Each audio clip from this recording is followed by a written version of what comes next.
um grande prazer, um grande, enorme prazer que eu dou início aí a essa nossa palestra de lançamento, a nossa palestra de abertura, de introdução da nossa primeira turma desse curso de extensão em Empresa e Direitos Humanos.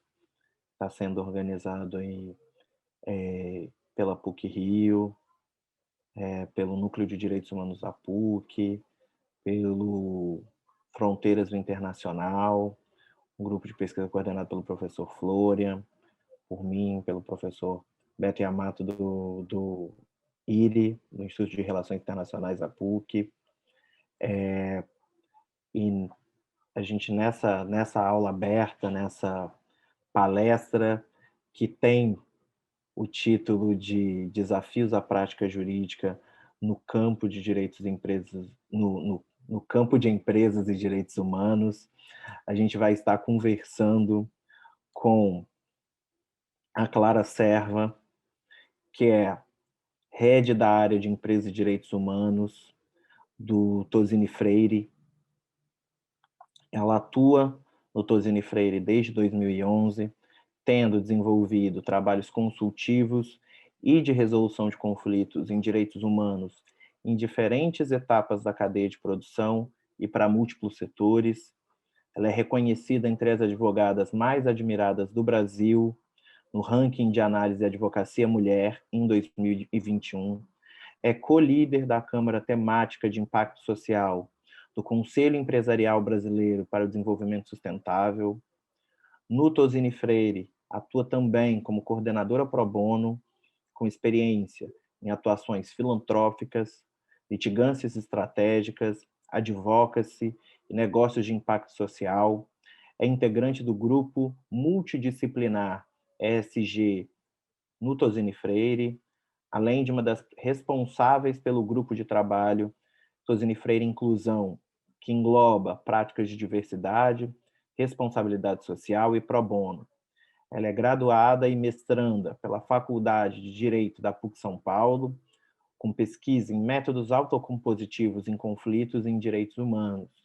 Ela é mediadora privada certificada, frequentou formação em advocacy pelo Advocacy Hub e é alumni do programa WISE de Formação por Mudanças Globais.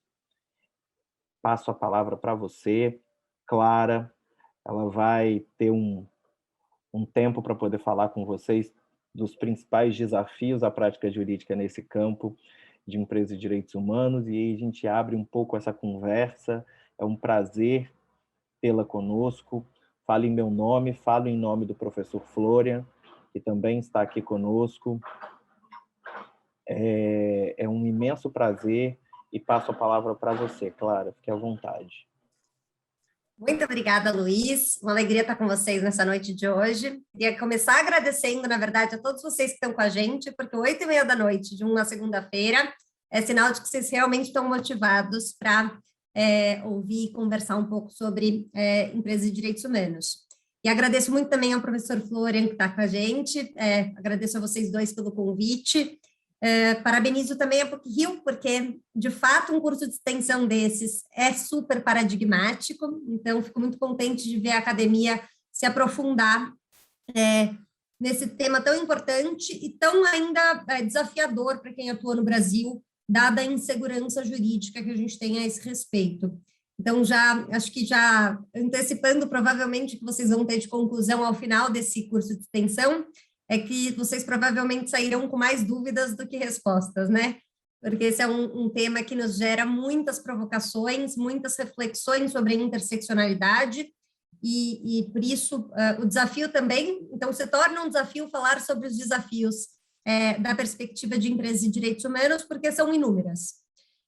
Às vezes já fui chamada para falar em evento de tributário sobre a perspectiva de direitos humanos. Enfim, a interseccionalidade desse tema já começa como o primeiro elemento desafiador do tema de empresas e direitos humanos. E aproveito também para, tinha comentado com o Luiz, com o Florian, mas eu sou muito informal, então aproveito para me desculpar se alguém faz questão de formalidade, mas eu acho que assim fica mais horizontalizado e gostoso o nosso papo.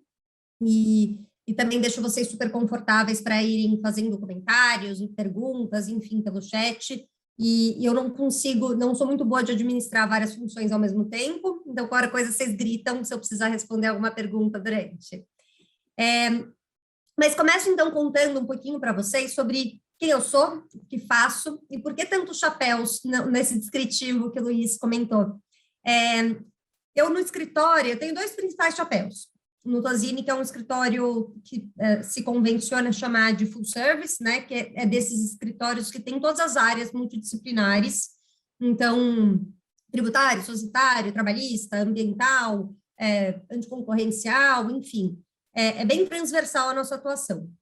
E eu acabo atuando com quase todas as equipes do escritório. Então, é uma delícia e um desafio também. Já vejam que direitos humanos pode ser uma lupa. Eu brinco que é uma lupa que se coloca em qualquer setor ou área de atuação no direito. Então, às vezes, as pessoas me procuram falando, olha, eu queria muito trabalhar com empresas de direitos humanos, mas trabalho com direito concorrencial. Tem inúmeras reflexões de direito concorrencial que se referem a direitos humanos. A relação com a ordem econômica é uma delas. Vou dar um exemplo concreto, né? Tem casos concretos que exigem essa reflexão. Por exemplo, quando você faz uma busca no Google ou em qualquer outro site de pesquisa, você pode direcionar o resultado? Não, a princípio. Porque se você direcionar o resultado, pode ser que você incorra numa infração concorrencial ou que você tenha algum problema de ordem de, enfim, controle da liberdade de expressão ou coisa do gênero. Mas se eu pesquisar como cometer suicídio, o primeiro resultado pode ser um vídeo do YouTube me ensinando como cometer suicídio? Não. Eu preciso direcionar para um site de apoio e prevenção ao suicídio. Então, vejam, está aí já uma relação evidente entre a perspectiva, por exemplo, concorrencial e de direitos humanos. Eu poderia fazer esse paralelo, passar a noite inteira com vocês, fazendo só paralelos entre os diferentes setores. E não à toa, essa interseccionalidade é muito trabalhada, por exemplo, na CERALC. Não sei se vocês já ouviram essa expressão. CERALC é a conduta empresarial responsável pela América Latina e para o Caribe, que é um movimento criado pela ONU, OIT, OCDE e União Europeia, aqui na América Latina e Caribe, buscando desenvolver e aprimorar, conscientizar esses diferentes países sobre a necessidade de se tratar do tema de direitos humanos, atrelado a N outras perspectivas, como compliance ou corrupção, meio ambiente, tributário, direito do consumidor, enfim, várias perspectivas. E é bem interessante ler um pouquinho sobre o CERALC, porque ele conecta todas essas pontas com base nos principais instrumentos de diretrizes e princípios orientadores da ONU, da OIT e da OCDE. E eu acho que isso representa muito bem o grau de complexidade do nosso dia a dia trabalhando nesse setor. E daí, para além desse chapéu de empresa de direitos humanos, também trabalho como coordenadora pro bono. Daí vocês vão falar, mas o que tem a ver uma coisa com a outra? Tudo. Eu brinco que, na verdade, o objetivo é que se promova... Por que ter 2 chapéus numa pessoa só? Porque o objetivo é que se promova direitos humanos em todos os segmentos da sociedade. E o terceiro setor é um dos principais, ou as organizações da sociedade civil em geral, são uma das principais influências positivas na promoção dos direitos humanos. Então, é essencial que se assegure, para você poder dizer que você efetivamente contribui para a promoção dos direitos humanos e compreende as necessidades dos direitos humanos, tanto para o setor empresarial, mas como para que esse setor esteja atento às necessidades dos demais stakeholders da sociedade, é fundamental que você compreenda as demandas, os anseios do terceiro setor também.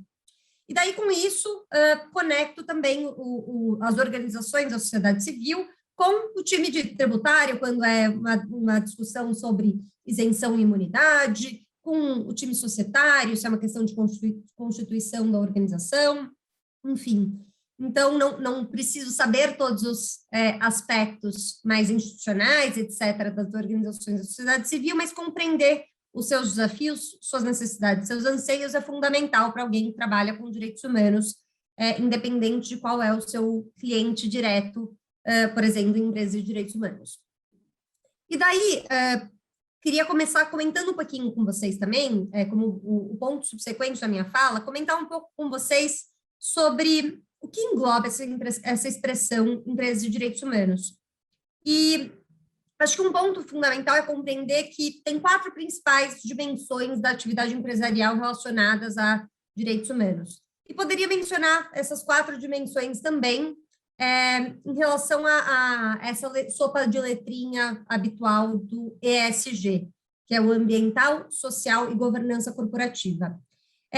E a que me refiro? Que dimensões são essas? A primeira é o público interno. Quando a gente fala de questões trabalhistas, as pessoas comentando a importância de diversidade e inclusão, tudo isso está dentro do condições dignas de trabalho, né, como um todo. Enfim, isso está dentro da dimensão do público interno. A segunda dimensão é a relação com a comunidade, com o entorno. E daí várias empresas trabalham essa dimensão dentro da perspectiva de responsabilidade social corporativa, voluntariado empresarial, né, enfim, essa perspectiva que, via de regra, quando se fala em responsabilidade social corporativa, que é uma expressão lá da década de 40, intensificada na década de 80, se fala muito pelo olhar de voluntariado empresarial. E dentro dessa... isso costuma ser trabalhado dentro da relação de comunidade e entorno. Mas para vários setores de empresas, isso acaba tendo uma dimensão muito superior. E daí se entra na chamada consulta prévia, livre e informada. Não sei se vocês já ouviram essa expressão, mas tem a convenção da OIT 169, que é super importante para esse campo, pensando principalmente em povos indígenas, quilombolas, etc. Demais povos tradicionais. Mas vale para qualquer, na verdade, apesar de ser direcionada para esse recorte, o conceito de consulta prévia, livre e informada deveria existir para todos os grupos impactados. É a ideia de que você tem que saber o que anseia, de que forma quem você impactará com a sua atividade, qual é o olhar desse grupo a respeito da sua atividade empresarial e a forma como você pretende se estruturar. A terceira dimensão de impacto de empresas de direitos humanos está na cadeia de fornecimento. Daí a gente vê no jornal cotidianamente notícias a esse respeito, né? Quando você vê, tal empresa tem trabalho escravo.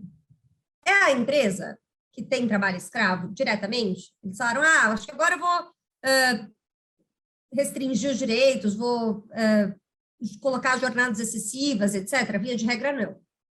Via de regra, ela deixou de fiscalizar ou deixou de tomar conhecimento e inviabilizar a existência de trabalho escravo na sua cadeia de fornecimento.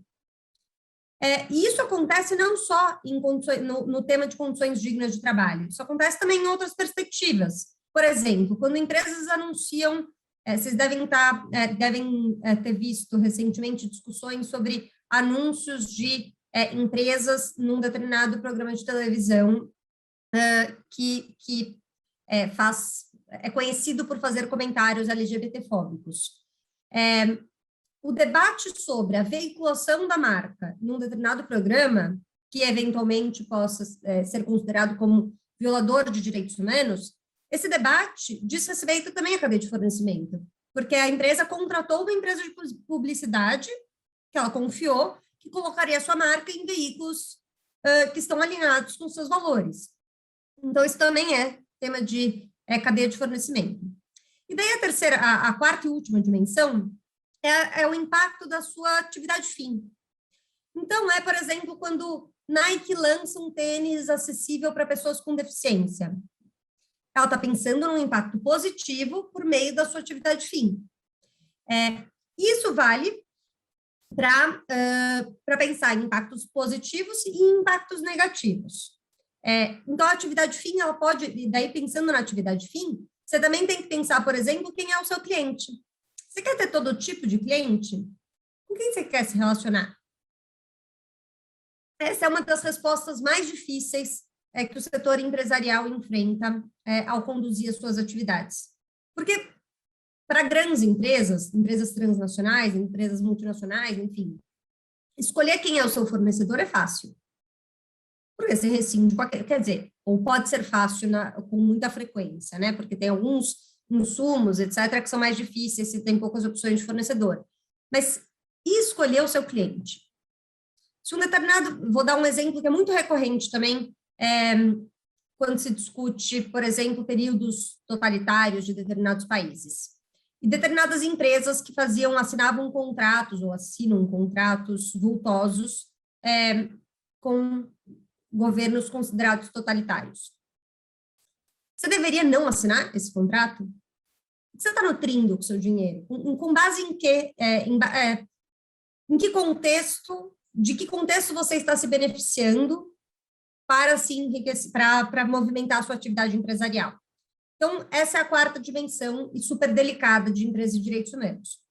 Então, vejam que ao mencionar, só nessas linhas preliminares da minha fala, já ficou muito evidente, espero que já tenha ficado muito evidente, a quantidade de desafios que a gente pode enfrentar ao tratar sobre esse tema.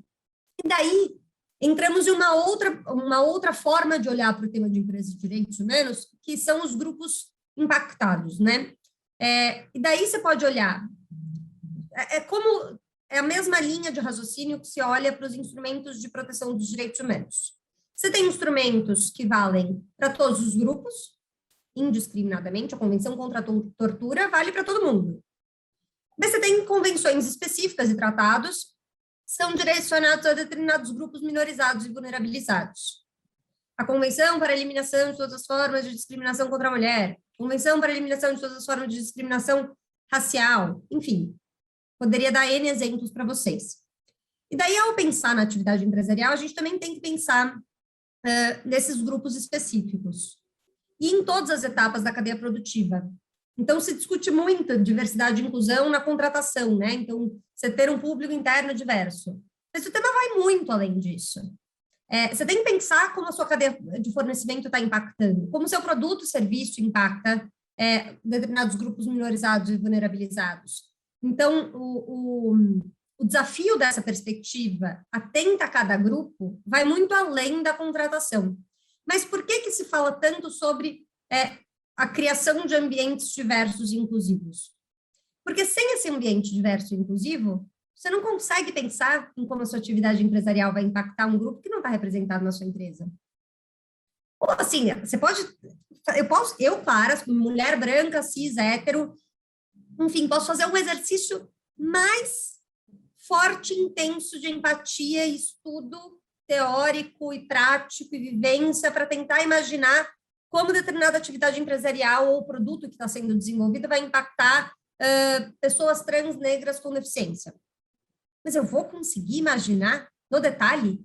Eu vou conseguir imaginar como uma pessoa com deficiência visual vai lidar com aquele produto ou serviço? Muito provavelmente não. Então, por isso também é tão essencial que se tenha diversidade e inclusão. Não só pelo acesso igualitário e a igualdade material do acesso a oportunidades, mas também pensando na possibilidade de você conseguir ter a compreensão de como a atividade empresarial, em todas as suas etapas da cadeia produtiva, impactam determinados grupos. E daí dou um exemplo que vale para a nossa atividade jurídica. Recentemente, um cliente nos procurou porque teve um episódio de transfobia na sua atividade interna. E daí, estava sendo acionado pela Defensoria Pública, enfim, e fui sentar para negociar, para entender de que forma a gente conseguia alcançar uma solução amigável naquele caso concreto. Todas as etapas da minha atuação, eu alinhei com o meu time, que tem representatividade dos grupos impactados. Em nenhum momento eu, Clara, como, enfim, chefe da equipe, tomei as decisões unilateralmente. Por quê? Eu precisava saber se o que eu estava negociando em termos de acordo não representaria uma violação ou uma afronta ao grupo impactado. Porque isso eu, Clara, que busco promover os direitos humanos, não assinaria um acordo em que, por mais que eu estivesse na defesa dos interesses do meu cliente, representasse uma afronta aos direitos do grupo impactado. Então, fui dialogando com o meu time até que a gente chegasse nos termos de um acordo que, ao mesmo tempo, assegurasse a possibilidade e as potencialidades do meu cliente com as necessidades relacionadas ao direito humano que estava em jogo. E acho que isso é fundamental quando a gente pensa em direitos humanos em empresas. E até o ponto que a gente chegou num valor, se pedia como indenização um valor que eu considerei excessivo, era um valor muito alto, que eu considero desproporcional ao episódio, mas, de fato, havia uma necessidade, um anseio, e daí vale muito a pena vocês lerem sobre o conceito de reparação integral na dimensão de direitos humanos. Porque são 5 principais formas de reparação dentro do conceito de reparação integral, que é totalmente diferente do que a gente olha aqui no nosso ordenamento brasileiro, ou pelo menos no positivado. A gente fala sobre reparação econômica, a gente fala sobre medidas de satisfação, que são basicamente, vou resumir de uma forma muito informal e em poucas palavras, mas basicamente pedido de desculpas, reconhecimento de responsabilidade, compromisso de investigação, sanção, punição, essas coisas. Tem as medidas de não repetição fundamentais. Toda vez que você vai pensar em promoção de direitos humanos, recomendo que vocês pensem em quais são as medidas de não repetição relacionadas ao caso concreto. Tem as medidas de compensação econômica, medidas de satisfação, medidas de não repetição, medidas de restituição, por exemplo, se a pessoa foi presa indevidamente, é você devolvê-la à liberdade. Se você pegou a terra de alguém que não deveria ter pego, você devolve a terra da pessoa, enfim, é isso. E o quinto e último tipo de categoria principal, né, de reparação, se refere a, por exemplo, tratamento psicológico, tratamento, bolsas de estudo, enfim, são medidas relacionadas à dimensão social, psicológica daquela atividade, daquele dano. Então, você tem que sempre pensar nisso quando você está propondo uma solução, por exemplo, amigável, ou orientando o seu cliente a como garantir que, dentro das potencialidades dele, ele vai efetivamente reparar uma eventual violação a direitos humanos. E daí, quando a gente está já caminhando para o final da minha fala, para a gente poder endereçar as perguntas de vocês, mas quando a gente está falando sobre esses desafios, a gente também está falando sobre os impactos diretos, indiretos, reais e potenciais, positivos e negativos da atividade empresarial. E vocês imaginem o que é chegar em reunião para cliente, conservador, atividade empresarial, você falar que potencialmente a atividade do cliente gera aumento dos índices de prostituição infantil de uma determinada região. Tem cliente que quer, né, desligar a câmera e fingir que travou o computador para não ter que ouvir mais sobre aquele assunto, porque gera arrepio mesmo. E, de verdade, você tem N atividades empresariais que geram aumento dos índices de prostituição infantil, tráfico humano, enfim, aumento de índices de consumo de dependência química, enfim, os impactos da atividade empresarial podem ser dos mais diversos. Você tem atividades que estão relacionadas a tráfico de armas, que a rota é semelhante, enfim, você tem que sempre pensar nos impactos indiretos. E isso é um grande desafio, em especial porque nosso ordenamento jurídico não prevê ainda com clareza até onde vai a responsabilidade da atividade empresarial. E esse acho que é o grande calcanhar de Aquiles. E vocês podem conversar, não é a Clara que está falando, inclusive, se vocês conversarem com MPF, Defensoria Pública, Ministério Público do Trabalho, enfim, todos eles enfrentam o mesmo desafio. E daí trazem argumentos como eficácia horizontal dos direitos humanos, controle de convencionalidade, enfim, tem N argumentos para tentar, de um lado, fazer viger os parâmetros internacionais que sequer são vinculantes, né, na perspectiva internacional também, claro, alguns sim, mas eu me refiro aos princípios orientadores da ONU, que trazem essa abordagem transversal, né? Então, as nossas diretrizes nacionais sobre empresas de direitos humanos prevêem expressamente que são de adesão voluntária. E com base nelas, vejam, alguns juízes trabalhistas já deram condenações em matéria com a rubrica de violação aos direitos humanos, com base, não em normas trabalhistas, mas com base nos diretrizes nacionais e nos princípios orientadores da ONU. Então, você tem um cenário de insegurança jurídica muito grande, e que dificulta até mesmo nas orientações ao cliente quanto à estratégia de priorização. O que eu quero dizer com a expressão estratégia de priorização?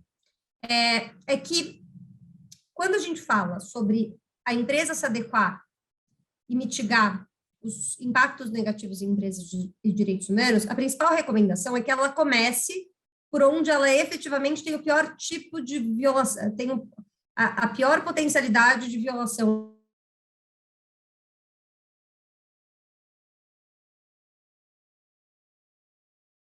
a direitos humanos, e mais o seu calcanhar de Aquiles principal, para depois ser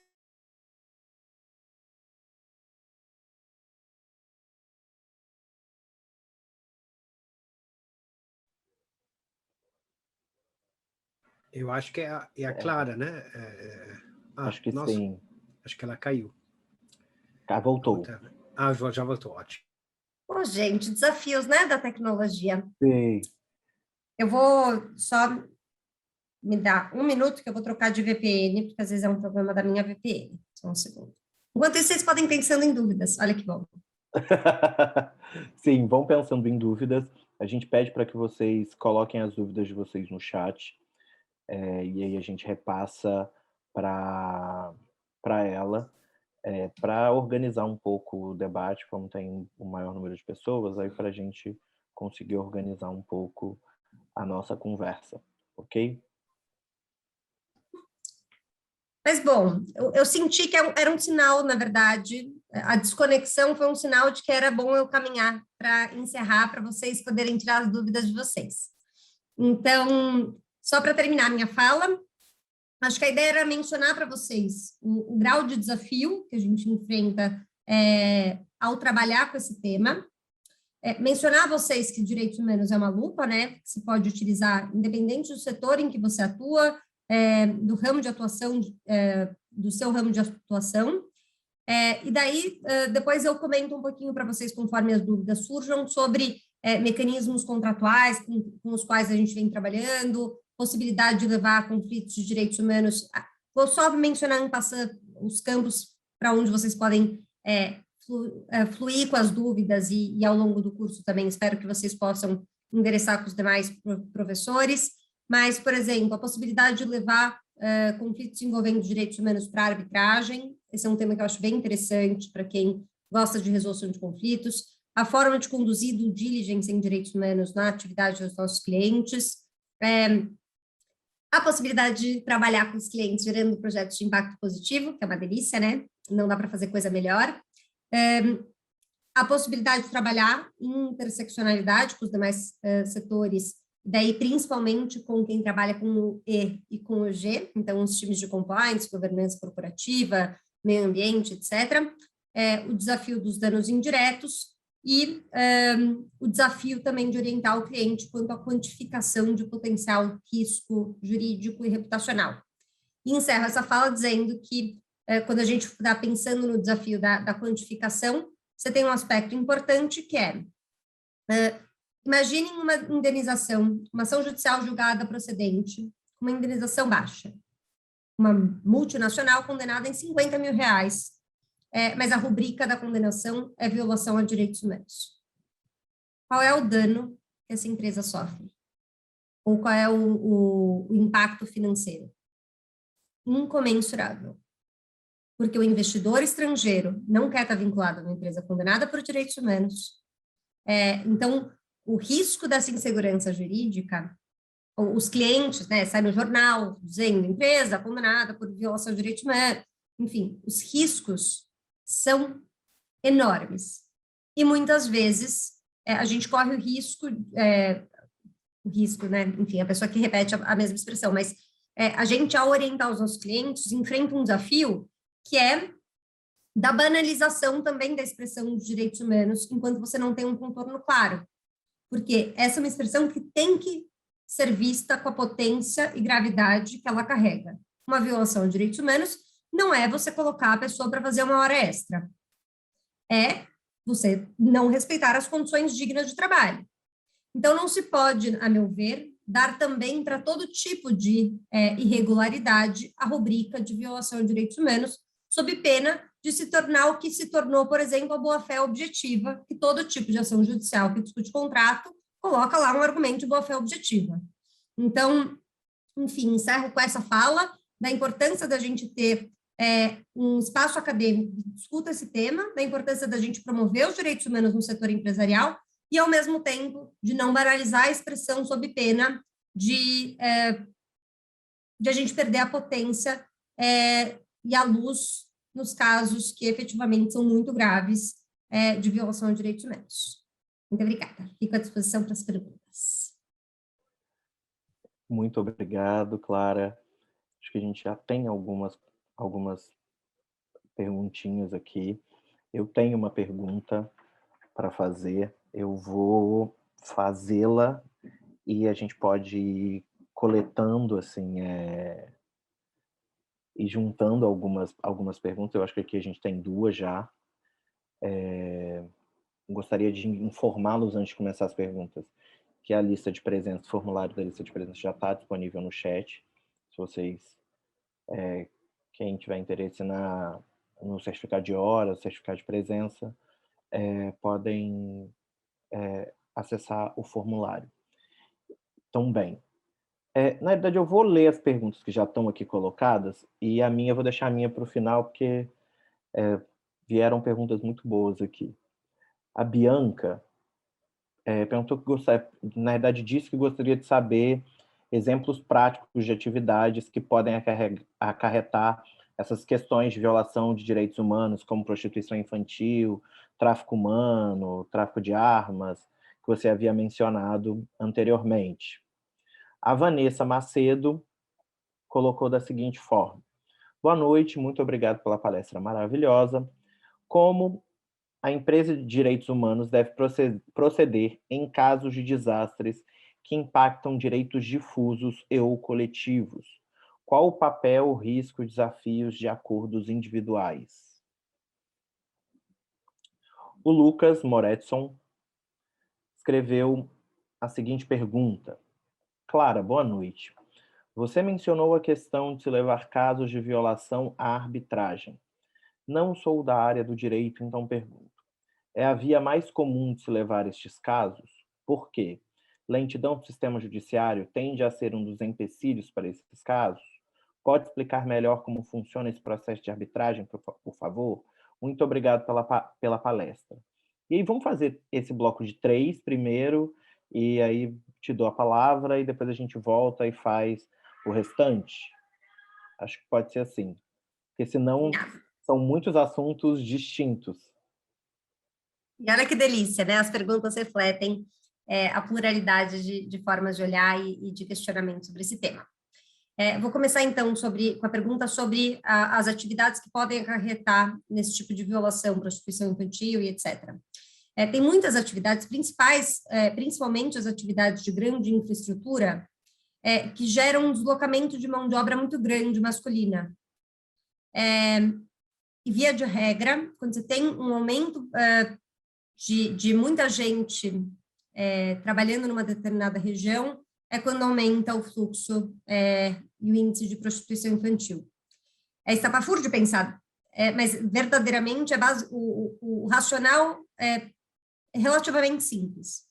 O homem está distante da sua família e procura a atividade sexual que venha a lhe satisfazer, que pode ser também prostituição infantil. Então, basicamente essa a resposta simples que eu te daria. Mas, claro, tem atividades, por exemplo, relacionadas à tecnologia que podem ser utilizadas como mecanismo de busca de prostituição infantil. Então, não só grandes empreendimentos, você tem outros exemplos possíveis, mas o que mais chama a atenção é, via de regra, os grandes empreendimentos.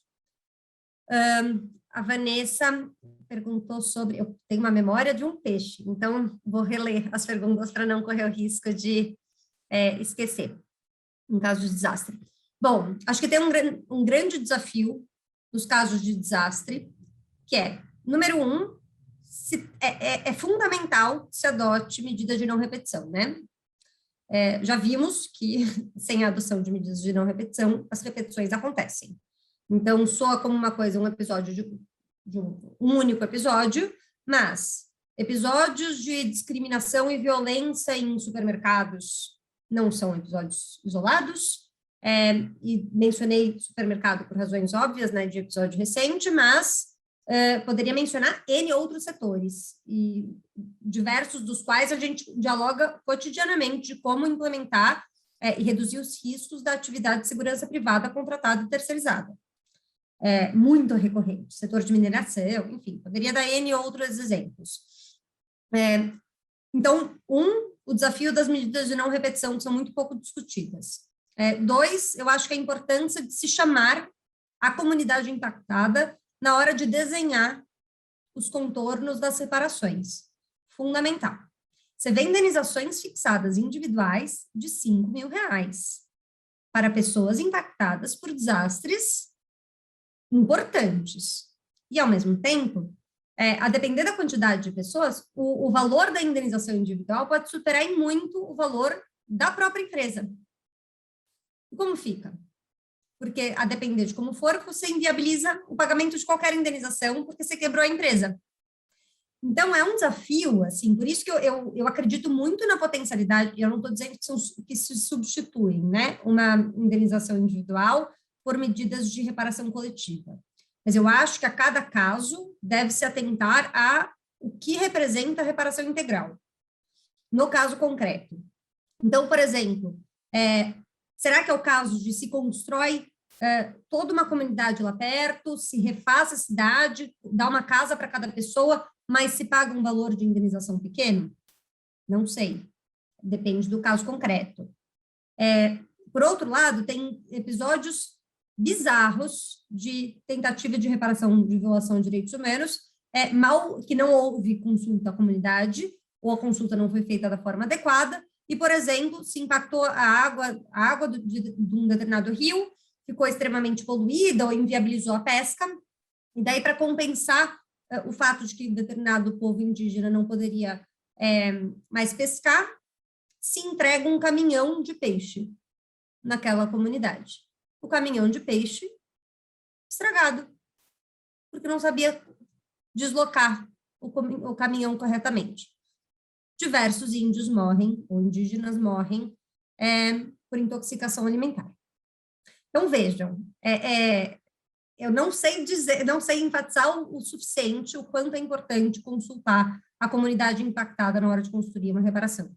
Então, eu acho que a gente precisa aprender e ter o costume de não pensar só em reparação econômica e pecuniária. É fundamental que a empresa e que os órgãos de fiscalização aliem essa reparação à consulta das comunidades impactadas, a medidas de não repetição, de satisfação, enfim, as demais categorias de reparação integral. Acho que esse é um ponto essencial. E daí do Lucas, vou reler também, o Lucas, arbitragem, né? Bom, primeiro ponto que eu te diria via de regra, não dá para levar para arbitragem conflitos que não são contratuais. Te dei uma síntese assim, muito superficial, mas é a forma mais simples de se endereçar. Há exceções, claro, enfim, mas via de regra, considera dessa forma. Só que, quando a gente está falando de empresas de direitos humanos, tem muitas empresas, você está falando também de uma dimensão entre duas empresas, né? Ou entre várias empresas. Então, quando você tem mecanismos contratuais, previsão no contrato de disposições contratuais a respeito de direitos humanos, você viabiliza que se leve à arbitragem aquela rescisão contratual e os impactos de violação de direitos humanos. E por que isso é importante? Porque, por exemplo, pode ser que determinada empresa seja um fornecedor de uma empresa envolvida num escândalo de violação de direitos humanos. Aquela empresa não necessariamente quer ser conhecida por levar ao judiciário a rescisão do contrato com base na violação de direitos humanos. Ela não quer nem que as pessoas saibam que ela já esteve relacionada àquela outra empresa. Mas ela não quer mais continuar vinculada àquela empresa. Então, para ela rescindir, se ela puder contar com a confidencialidade da arbitragem, pode ser melhor. Mas isso pode ser também pela perspectiva de se construir uma forma de reparação adequada. E daí tem casos, por exemplo, em que interessa a ambos os lados a confidencialidade.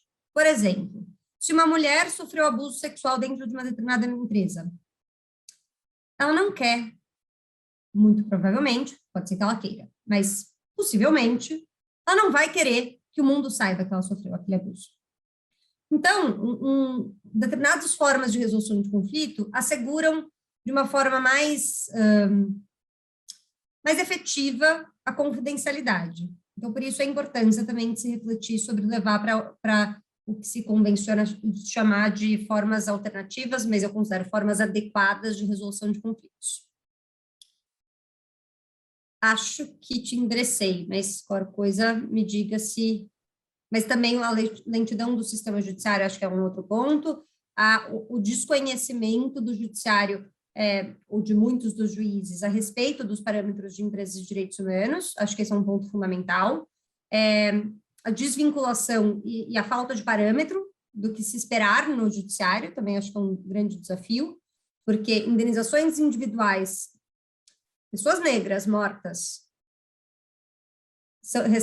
a família recebe indenização de X mil reais, violações por danos, impactos negativos, muitas vezes sequer são propriamente, categoricamente, violações a direitos humanos, mas impactos negativos indiretos, muito distantes e que sequer estão positivados, muitas vezes têm pedidos bilionários. Então, não se tem no judiciário uma quantificação, hoje em dia, por parâmetros claros, na hora de definir os impactos e a responsabilidade das empresas por impactos em direitos humanos. Então, acho que esse é um outro aspecto importante de se pensar em formas adequadas de resolução de conflitos.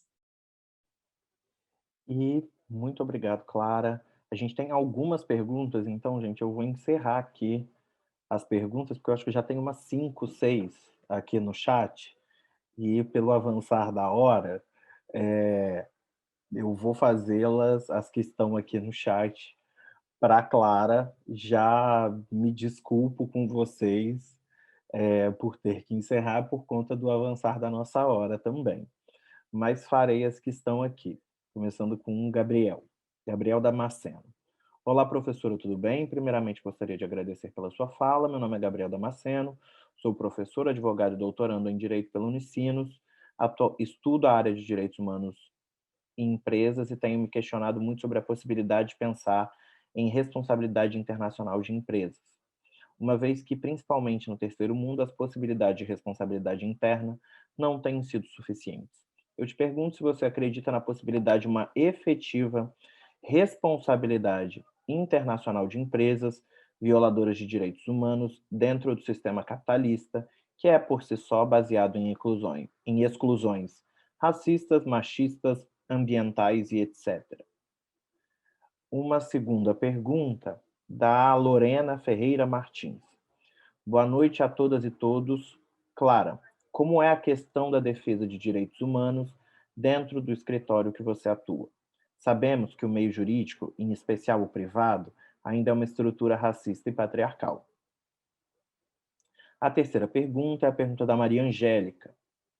Boa noite. Considerando a dimensão reputacional do tema, no sentido de que não se limita ao estritamente jurídico e às obrigações decorrentes, gostaria de saber se qualquer instrumento normativo internacionalista de direitos humanos, mesmo aqueles dos quais o Brasil não é signatário, podem ser usados como parâmetro para a solução de conflitos. A doutrina também pode ser tomada como fonte parâmetro? Uma quarta pergunta. São perguntas grandes, complexas, assim, muitas. Boa noite. Boa noite, doutora Clara. Da Ingrid Bonadiman Aracaki. Boa noite, doutora Clara. Sou advogada e mestranda em Direitos Humanos. É um privilégio poder te ouvir. Na prática do escritório, como vocês orientam os clientes a observar o padrão dos direitos humanos em todos os níveis das operações. Há um levantamento prévio das possíveis ocorrências de violações? E acredito que são as duas últimas, da Marcela Brito. Boa noite, doutora. Como a due diligence em direitos humanos está sendo aplicada na prática?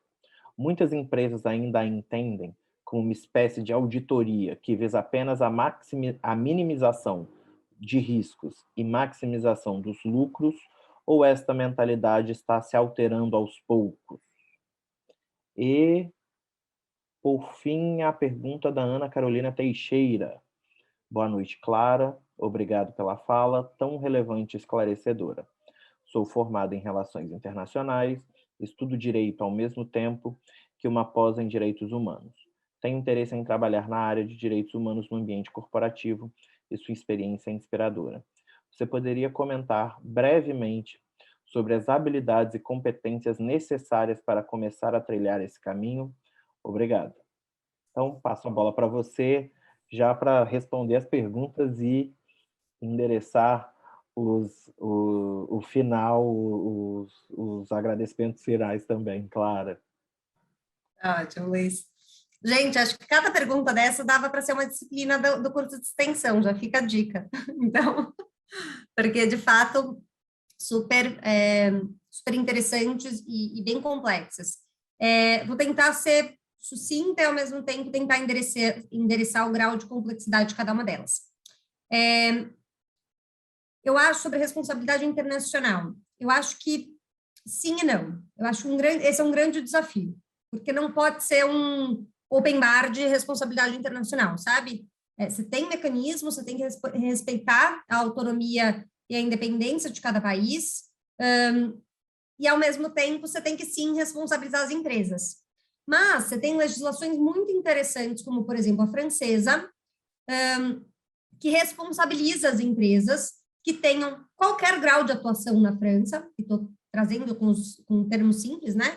Mas qualquer grau de atuação na França, essa empresa pode ser responsabilizada por violações a direitos humanos em qualquer outro país. Por outro lado, você tem no sistema interamericano, por exemplo, de direitos humanos, na corte e na comissão, casos interessantes de violações que foram cometidas na origem por empresas e a responsabilidade internacional recai sobre o país, né? Não é a empresa respondendo, mas depois o país, por exemplo, pode entrar com um mecanismo de reparação dos danos que o país sofreu contra aquela empresa. Então, acho que são dois cenários, dois temas ou formas de atuação que eu vejo mais recorrentemente que podem ser interessantes.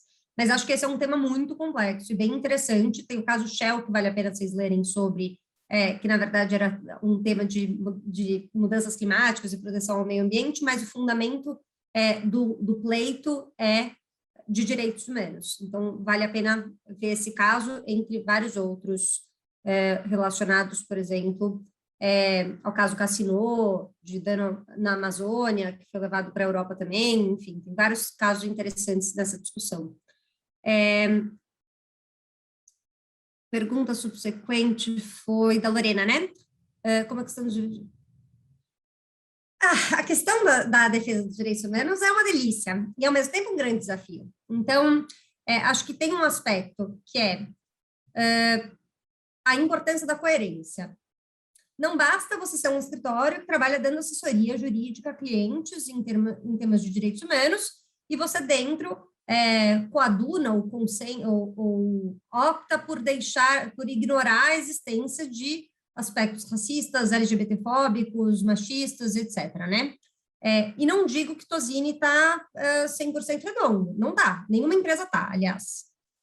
Sempre vai ter um funcionário que faz um comentário racista, sempre vai ter um funcionário, a questão que faz um comentário LGBTfóbico. A questão do ponto de vista institucional, o que você está fazendo para coibir, conscientizar, prevenir, né, que esse tipo de postura exista e que a pessoa se sinta confortável para ter esse tipo de postura, sentindo que o espaço a acolhe dentro da sua discriminação, né?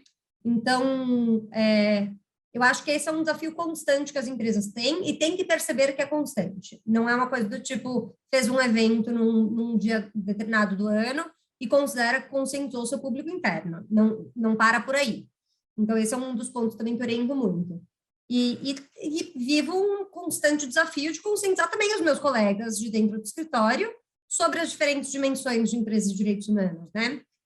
Até para eles entenderem que, dentro de determinado orçamento de um projeto que eles estão, que a gente está desenvolvendo com um certo cliente, é fundamental que o cliente tenha uma assessoria em direitos humanos, né? Então, os recursos não são infinitos nem do cliente e nem dos honorários, então é super importante que se perceba uma estratégia de priorização em que direitos humanos são tão importantes ou mais do que aspectos tributários, aspectos, enfim, de outras áreas de consulta que têm sua importância também relevante. Então, Lorena, é super desafiador e, ao mesmo tempo, acho que a gente vive um momento bonito desse tema estar na pauta constantemente. Acho que a gente vê, nesse aspecto, as empresas suprindo uma carência que existe no ponto de vista de política pública, né? Em termos de promoção de direitos humanos. Maria Angélica falou, deixa eu só lembrar, considerando a dimensão do reputacional.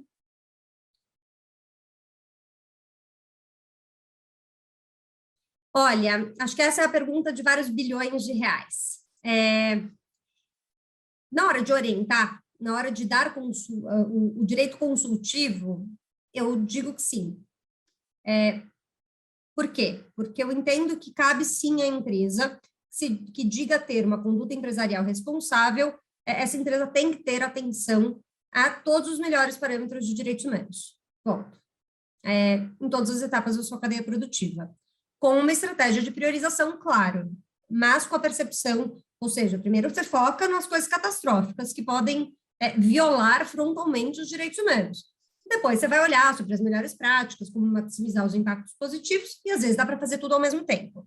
Então, eu acho fundamental que você tenha essa percepção, inclusive, do que não está positivado e não é cogente. Então, acho que sim.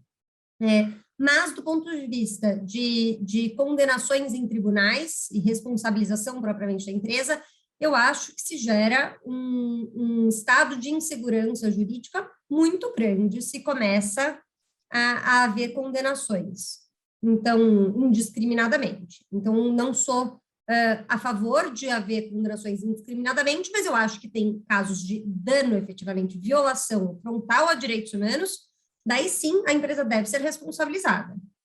Se não for esse o caso, eu acho que é muito sensível que se comece a distribuir ações no volume que se tem visto com a rubrica de violação aos direitos humanos. Mas do ponto de vista reputacional, não importa, né, se juridicamente existe fundamento ou não. Você está na imprensa o tempo todo e você, nas redes sociais, está sendo chamado de racista e LGBTfóbico, ainda que você não consinta com a postura que determinado funcionário teve, e você esteja adotando todas as medidas contra aquele funcionário, do ponto de vista reputacional, o dano é seu. Independente da responsabilidade jurídica ser sua, né? Então, claro, você precisa pensar em como você vai ter uma estratégia de gestão de crise, isso cabe a um advogado assessorar a imprensa, estratégia de comunicação quando há episódios como esse, enfim. É super importante que as empresas estejam atentas ao que vai além também da dimensão jurídica da relação da atividade empresarial com os direitos humanos. A Ingrid perguntou como a gente orienta os clientes a observar todos os níveis das operações. É um levantamento prévio. Sim, quando a gente faz uma orientação a clientes sobre os parâmetros de direitos humanos, como observar o padrão de direitos humanos em todas as etapas da cadeia produtiva, a gente faz, claro, uma análise documental, fundamental, entender como está previsto nos contratos, como o cliente audita esse tema, como o cliente avalia, se ele já tem um levantamento, entrevistar as pessoas dentro da empresa para entender também como funciona, enfim, tudo isso é fundamental. E daí, a partir disso, por exemplo, pode ser que a gente oriente o cliente a contratar uma empresa de consultoria, que vai em loco fazer a investigação, que vai fazer análise econômica do impacto do cliente em determinada região, que vai auxiliar na criação, no mapeamento das principais organizações da sociedade civil daquela região para pensar na estratégia de consulta prévia livre e informada. Então, nem tudo na vida é jurídico, né? No tema de direitos humanos. Então, é muito importante que nós, enquanto advogados, quem daqui é do direito e quem não é também, que saiba que para determinadas situações não basta ter um advogado. É muito importante ter um advogado, sem o qual você não vai conseguir identificar os principais riscos jurídicos e reputacionais, para então traçar o seu planejamento, mas o advogado não dá conta de tudo. Não se preocupem, a gente não vai conseguir resolver todos os problemas de direitos humanos sozinhos. Então, é fundamental saber também com quem contar, quando é importante ter uma relação multidisciplinar. Marcela tinha perguntado sobre a auditoria. Olha, a auditoria, quando a gente fala sobre a tal da due diligence em direitos humanos, ela vai além da auditoria. Então, concordo com você, Marcela, que não é só uma questão de auditoria stricto sensu, né? Mas ela pressupõe também uma auditoria, mas uma auditoria que não é só jurídica, né? Como eu tinha dito. Então, pode exigir diferentes tipos de formação, antropólogos, economistas, enfim, vai depender do caso concreto. E daí, um dos pontos essenciais é, por exemplo, o relatório de transparência. Então, o relatório de impactos e planejamento de mitigação exige transparência. Então, vale a pena vocês entrarem, por exemplo, no site da Coca-Cola, da empresa Coca-Cola, para ver políticas de direitos humanos, relatório de mapeamento dos principais riscos negativos de direitos humanos, planejamento de mitigação desses impactos.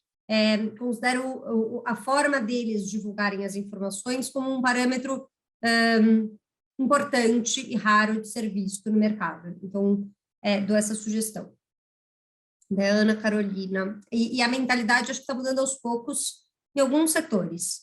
Eu verdadeiramente acredito que quando as grandes empresas transnacionais mudam, necessariamente as demais empresas acabam sendo obrigadas a mudar para se adequar e conseguir fechar negócio com essas grandes empresas.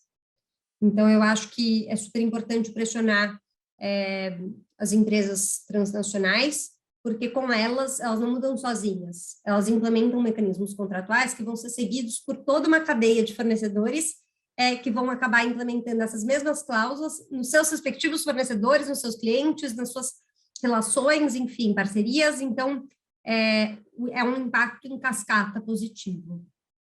E daí, também acredito que, digo isso em pro bono no escritório, que se a pessoa acredita que está fazendo pro bono com o mesmo gosto que eu tenho por fazer pro bono, é lindo.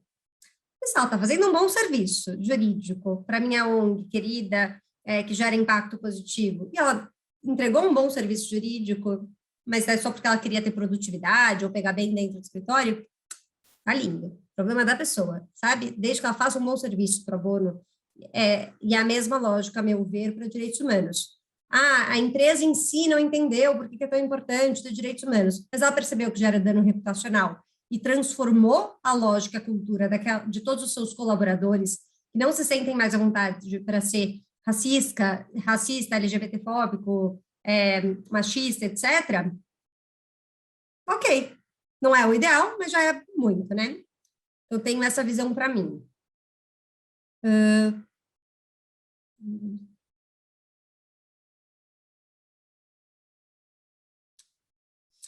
Habilidades e competências. Vixe, Maria. Acho que a primeira habilidade e competência é ler jornal. Acho que é fundamental que a gente esteja atento à realidade para que a gente possa assessorar os nossos clientes, porque direitos humanos é muito multidisciplinar e transversal. Tradicionalmente, no direito, a gente estuda a separação entre positivismo, sociologia do direito, enfim. Acho que não existe nada mais alinhado com a sociologia do direito do que os direitos humanos, do que trabalhar com empresas de direitos humanos. Então, é fundamental que se pense, agora não me lembro se é 22 ou 20 da Lindbe, que diz que o juiz tem que pensar nas consequências práticas da sua decisão. A gente tem que pensar constantemente nas consequências práticas da nossa orientação em direitos humanos, e acho que essa é uma reflexão complexa e que vale muito. A gente precisa estudar a todo tempo a jurisprudência, a gente precisa estudar a todo tempo o que os outros setores estão falando. Converso cotidianamente com um time de LGPD, enfim, já mencionei N equipes para vocês, e isso é muito desafiador. Porque eu nunca vou, eu não tenho a pretensão de me considerar uma expert em tributário ambiental, enfim, uma pessoa que domina todos os setores no detalhe. Mas eu preciso ter um cheiro de como os temas estão se relacionando com direitos humanos. Então, acho que essa é uma habilidade desafiadora que a gente tem ao trabalhar com empresas de direitos humanos, e acho que a gente tem que ter uma mente muito aberta para dialogar com todos os segmentos, com todos os grupos, e conseguir ler pessoas com as diferentes formações o tempo todo. Então, é um estado, brinco que recentemente conversei com o jornal Nexo, e uma das perguntas que me fizeram enfim, com o que se eu considerava que eu trabalhava, eu não me lembro exatamente a pergunta, mas era uma coisa no sentido de até onde vai a nossa atenção ao trabalho, né? E no fim, quando a gente está trabalhando com direitos humanos, tudo passa a ser direitos humanos. Então, o documentário que eu vejo no final de semana também é uma qualificação para o meu trabalho.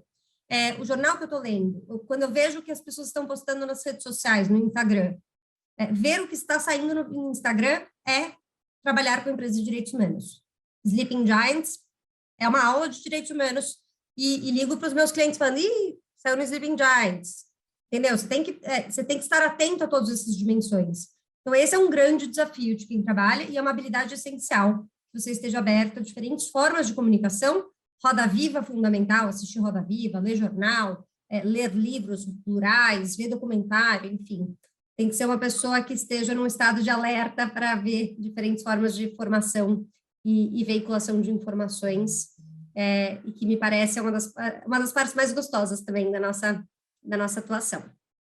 Espero ter ingressado, mas fico super à disposição também, se alguém quiser depois conversar, enfim, bater um papo, vai ser um prazer dar continuidade. Espero que esse curso de extensão seja para vocês transformador, abra muitos horizontes, paradigmas, e que vocês possam, então, a partir dele, se familiarizar um pouco mais com esse tema tão rico, sair com muitas dúvidas, muitas reflexões e instigados a continuar estudando e investigando esse tema tão rico a longo prazo também. Muito obrigada, Florian, muito obrigada, Luiz, muito obrigada a todos vocês que ficaram com a gente até quase 10 horas da noite. É muito bom esse bate-papo e estou muito contente com o convite. Muitíssimo obrigada, Clara, né? E Luiz, você muito obrigado. Só tenho a agradecer. Muito obrigado, Clara. Fantástico. Muito obrigado a todos e todas e até a próxima. Se vocês tiveram aqueles que não são nossos alunos ainda e que ficaram interessados no curso e que tiverem interesse, procurem no site do Instituto de Direito da PUC, no site do CCE, da PUC, pelo curso de extensão. Deem uma olhada no nosso programa do curso, no corpo docente. Muito obrigado por terem ficado até agora. A gente se encontra. Muito obrigado mais uma vez, Clara. Tchau, tchau. Muito obrigada. Uma ótima noite a todos.